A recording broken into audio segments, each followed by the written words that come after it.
Hi everyone, I'm Mrs. Fitzpatrick, and today we're going to be doing lesson 6.6, which is about dividing polynomials.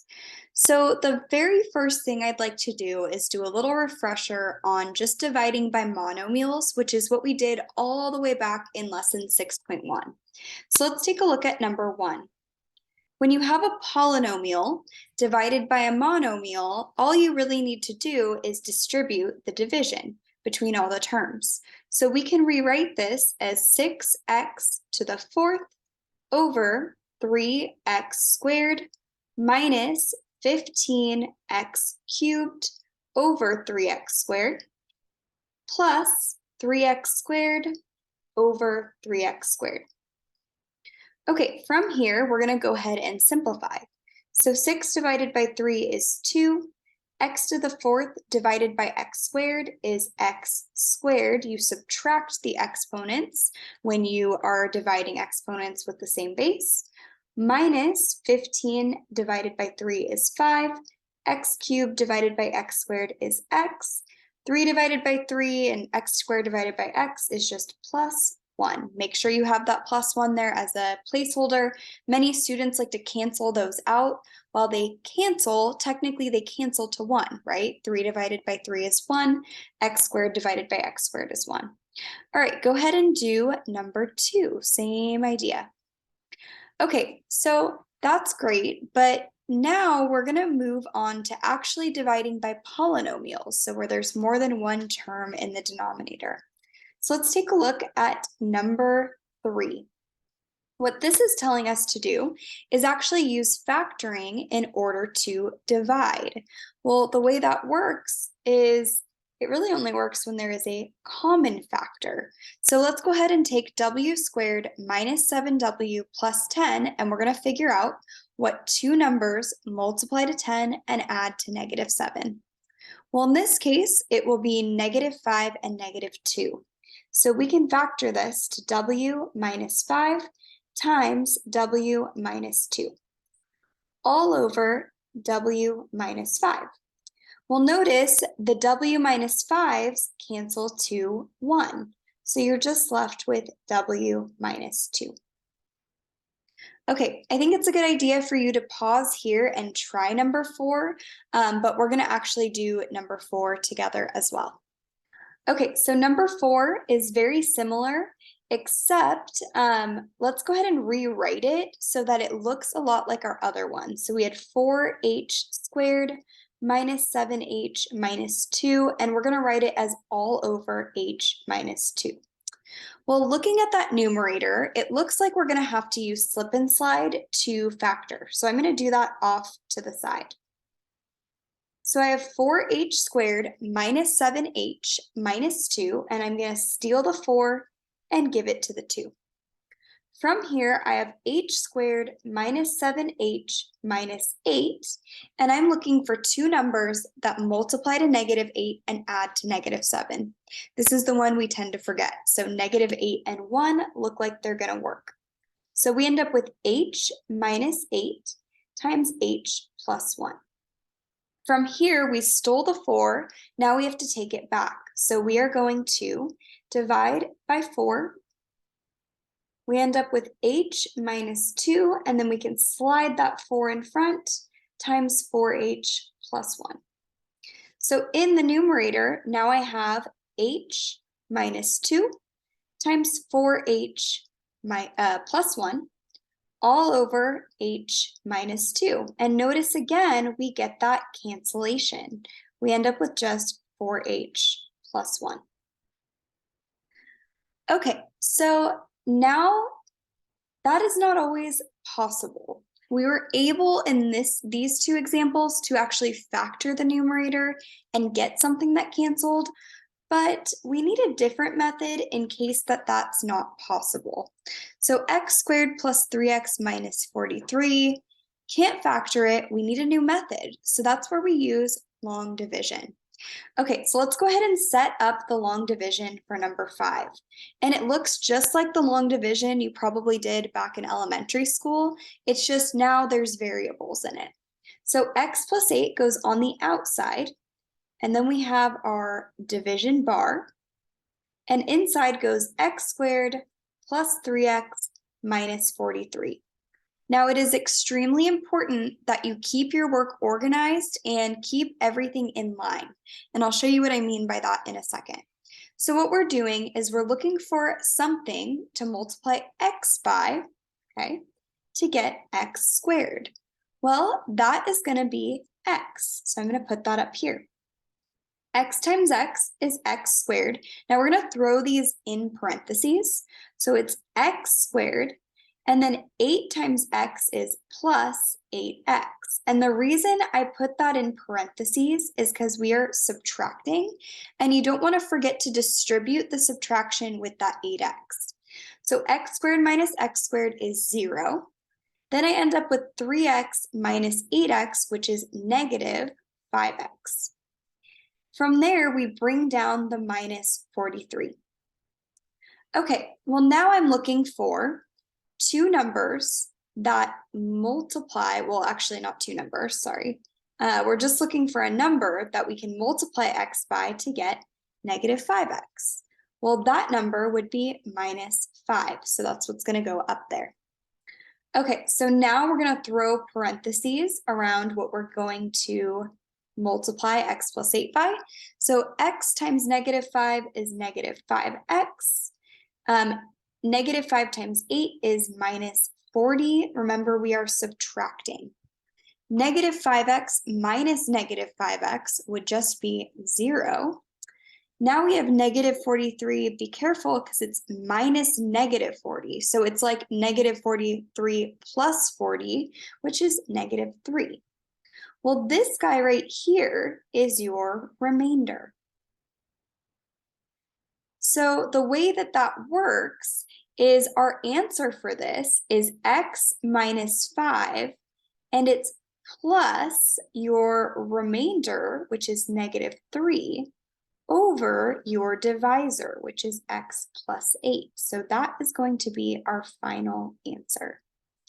So you don't always get a remainder. Sometimes it divides evenly. If that's the case, you probably could have factored in the first place, just like we had in numbers 3 and 4. So in this case, we did have a remainder of negative 3. All right, go ahead and pause here and try number 6.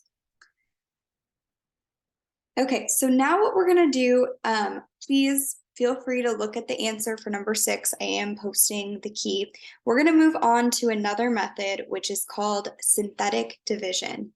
So this only works when your divisor is of the form x minus c. So be really careful about that. A lot of students really like to use synthetic division, but if you're dividing by like something squared or x cubed or something like that, it's not going to work. So here's how we set up synthetic division, and this is my preferred method. So first, you want to get your c, which see how it's of the form x minus c? Well, this is y minus 2. So your c is 2. Okay. So 2 is going to go right here. And then we're going to do kind of like an upside down division bar like that. And the numbers that are going to go in there are the coefficients in front of each of your terms. So in front of y cubed, I have a 1. In front of y squared, I have a 5. In front of y, I have a negative 7. And in front of, and then just 2, right, is your constant. Okay, so first step, we're going to bring down the 1. Now what we're going to do is multiply our c, which is 2, times 1, and put it right under the 5. And now we're going to add down. So 5 plus 2 is 7. Now we're going to do the same thing again. 7 times 2 is 14. And we're going to add down. Negative 7 plus 14 is 7. 7 times 2 again is 14. Plus 2 is 16. And this last entry right here, this guy is your remainder. Whoops. And these are actually the coefficients in front of 1 degree lower than your polynomial. So this right here this bottom row would represent y squared, 1y squared, plus 7y plus 7, plus your remainder, which is 16, over your divisor, which is y minus 2. And that would be our final answer. Okay, go ahead and pause here and try number 8. One thing I do want to talk about before we move on, though, is you need to be careful in number 8 because it's x plus 3.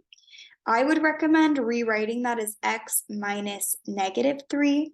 And now you can see really clearly that your c should be negative 3. So I'm going to set this one up with you and then let you guys kind of do the rest. So negative 3 goes in front, not positive 3. Be very careful. And then you just list out your coefficients. So 5, 12, negative 5, and negative 6. Okay, so go ahead and finish number 8, and then we're going to go ahead and work on numbers 9 and 10. Okay, so number 9, we have k cubed minus 17k plus 32 divided by k plus 5. Well, for this one, we could use synthetic division. In fact, I'd recommend doing that. But something to notice is k cubed, there's no k squared next to it. So we're missing a term. So in order to set this up, we're going to have to do something a little different than we did before. So step 1, I need to find c. Remember, we want to think of this as k minus negative 5, right?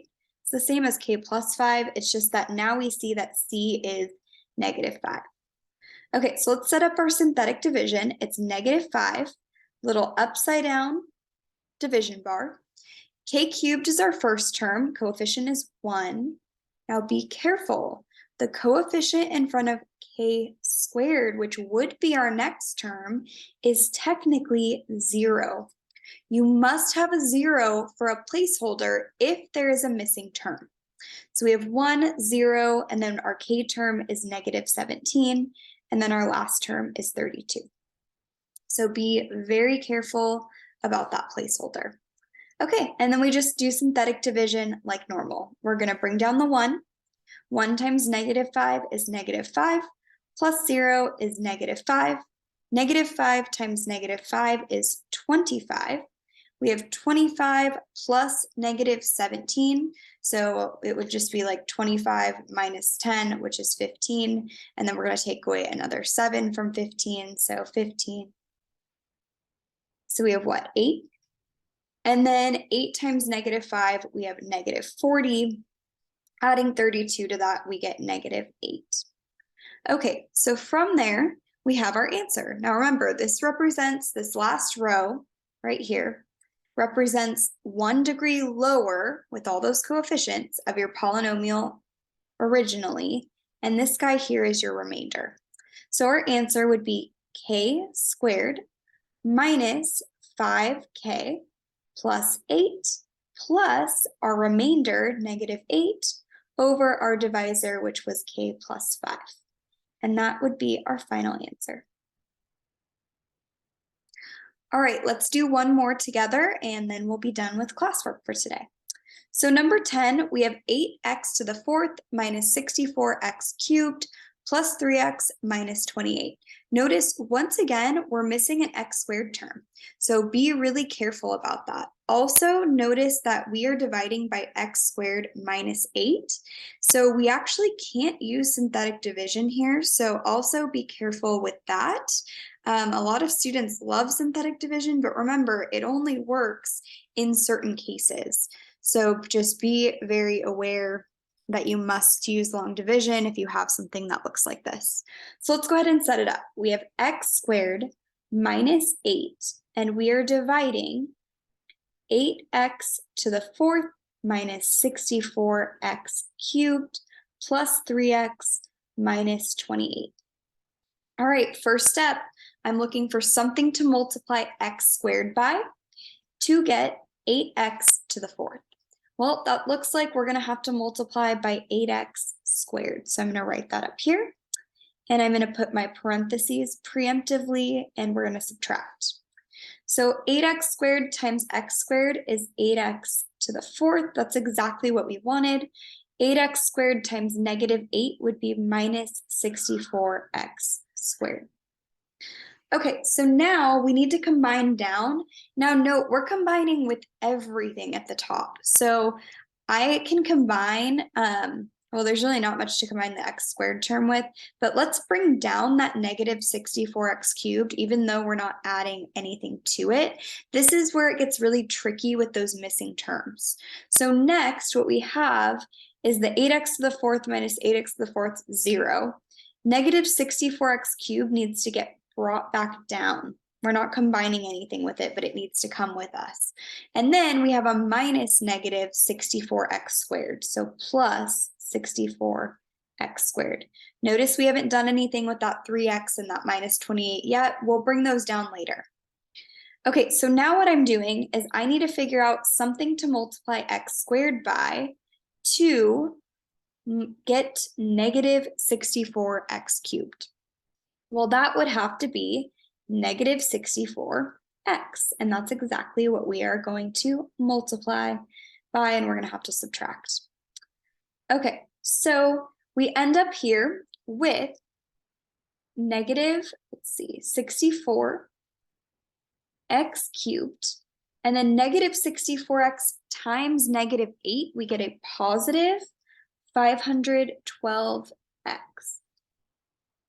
Okay, let's go ahead and combine those. So the x cubes are gone now. Nothing to combine the x squared with, so we'll just bring it back down. We have a 64x squared, and then it's going to be minus 512x, but be careful here, because we actually have a plus 3x that we can add that to.